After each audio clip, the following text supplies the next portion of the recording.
As we all know, when an older beloved title is brought back, not a single soul on the planet has a hot take about it. That truly describes wrestling fans, you know, the most well-meaning, understanding, well-thought-out, opinion-having fan base in the world. Man, sarcasm is fun, huh? This is Extreme League Wrestling, and here are our top 10 WWE superstars who should become World Heavyweight Champion. Number 10, Finn Balor. I, for one, have been a giant Finn Balor fan since his first run in NXT. And with his initial call-up to the main roster, we saw this guy about to get pushed to the moon. Sadly though, the world had different plans. Balor does have the distinction of being the first ever WWE Universal Champion, but that reign has a giant asterisk next to it about the size of mommy's thighs. It would be great to see the Judgment Day leader get another chance to hold a world title so we can see the best version of the Demon, the same version that we were blessed with on NXT TV back in 2016. Number 9, Chad Gable. Look, when you have a new belt, that's a great way to make new stars. This list has quite a few on it, but I can think of no one more deserving than Mr. 4.0 grade point average himself, Chad Gable. Thank you! You don't have to go far on the internet to find his cult-like fan base in many pro wrestling forums. And I think it's about time to give this man a damn chance. They called him Shorty G for a solid year. Vince McMahon is trying to kill Chad Gable's credibility faster than Chris Brown died and stomped the yard. Chad Gable is one of the best in-ring technicians working today. If he's treated like the main event threat that we all know he can be, he could have a similar career to another Olympian in WWE. Number 8, Rey Mysterio. Now listen, I know in my last pick I said that this new belt needed to make some new stars, but there's rooms to right some wrongs in the past gold belt history in the big dub. And once you dig into the history of the World Heavyweight Championship in WWE, you hit the curious case of one Rey Mysterio. And while yes, undeniably he is within the GOAT conversation, I say that with my whole chest. Sadly, in WWE's history, when Rey is given the top title, he is not treated as a credible main eventer. It is truly odd to me that WWE would minimize the man who has brought them so much attention and a generation of fans.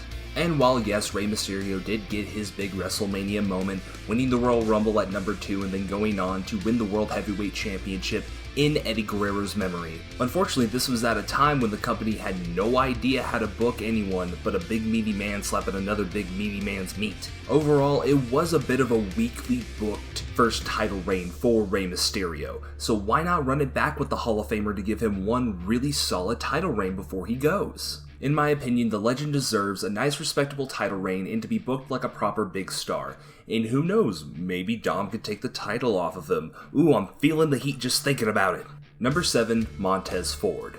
Back we go over to the new stars category in our list, and no one fits that title more than Montez Ford. Ford has the moveset and charisma that is the textbook template to a fantastic WWE superstar, and not to mention an undeniable it factor that you just can't get out of everybody. And mind you, my compliments of Ford are in no way discouraging of Angelo Dawkins, who is a fantastic in-ring wrestler. Really, both men have leveled up their game in the past few years. And if the New Day have taught us anything, you don't have to break up a team in order for one of them to chase singles gold. We could very easily see a future on Friday Night SmackDown where the Street Profits officially align themselves with Bianca Belair and run every division on Friday nights. And eventually, when Dawkins and Ford eventually do go their separate ways, I think a heel power couple gimmick with him and Bianca, the real life married couple, would make for great television. Number 6, LA Knight. Let me talk to you. Yeah!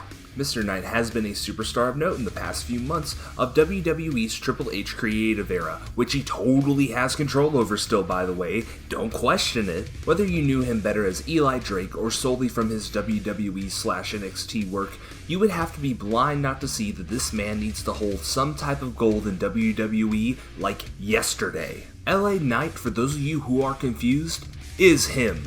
He's effortlessly cool, he's fantastic in the ring, magnificent on the mic, and he has a catchphrase that's already built in. He is him! I really do hope the fan reactions to LA Knight do continue and grow throughout these next couple of months. And then maybe eventually it'll get through this 1920s movie villain's thick-ass skull. A Money in the Bank win seems like a great use of his talents. Possibly even dethroning the heel who takes it off the inaugural World Heavyweight Champion.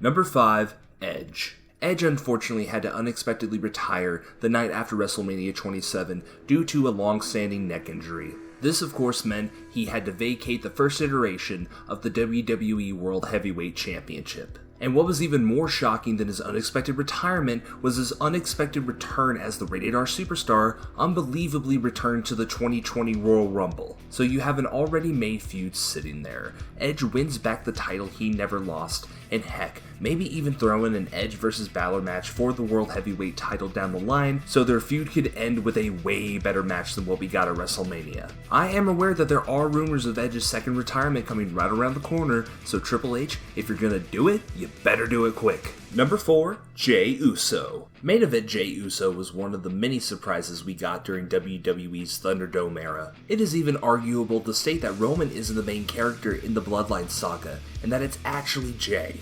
Now, I'm not calling for the man to dethrone Roman, even though that wouldn't be the worst idea. Jey has proven time and time again that he can have single success, and no matter what happens after the Bloodline saga, the Usos are going to have to redefine themselves outside of Roman's shadow once he is finally toppled. So why not have Jey Uso become a made man and have another piece of gold added to the Anoa'i family tree?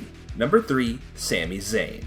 Sami Zayn is one of the biggest babyfaces on the WWE roster, and if he's not number 1, he's a super close number 2. You have to truly be a fantastic performer and wonderful pro wrestler to overshadow Cody Rhodes vs Roman Reigns.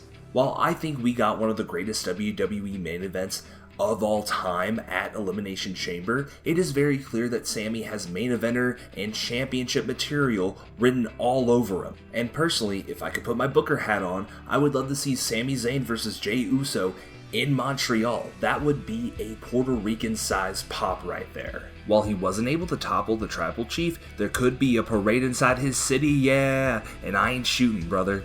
Number 2, AJ Styles. The Phenomenal One has lived up to his nickname since joining WWE, and he has the achievements to prove it. But it's pretty easy to develop a great reputation of being a multiple-time world champion that can carry a company when you've done it for so many years as AJ has. This spot on our list is mainly to appease my own inner child. And while yes, I unabashedly have my own biases, but I mean, come on, main event world champion AJ Styles is just built different. While his current deal is probably his last full-time contract, it would be great to see AJ Styles at the top of his game one more time for one last big title run. Yes, while he is in the finals of the tournament for Night of Champions, I do feel like there's one man in WWE right now that deserves this version of the big gold belt more than anyone. And finally, our number 1 pick for who should be the new WWE World Heavyweight Champion, Seth frickin' Rollins. There has been legitimately no wrestler on the planet more on his game than the drip god himself, Seth frickin' Rollins. Not only a wonderful in-ring performer and a wonderful captivating storyteller, he has been able to put in the work rate to grab news headlines without even having a belt. His match with Roman Reigns was a wonderful deep dive into the psychology of the Tribal Chief, and of course, how could we not bring up the Hell in the Cell match that made Cody Rhodes the biggest babyface in WWE, purple tit and all. A Seth Rollins match has this wonderful ability you don't see a lot in performers, that no matter if he wins or loses, he and his opponent look better at the end of the day after having the match, and I do include Omos in that. For these reasons and so much more, Seth frickin' Rollins deserves to be the first person to hold this new version of the World Heavyweight title more than any other superstar. Also, just think of the drip!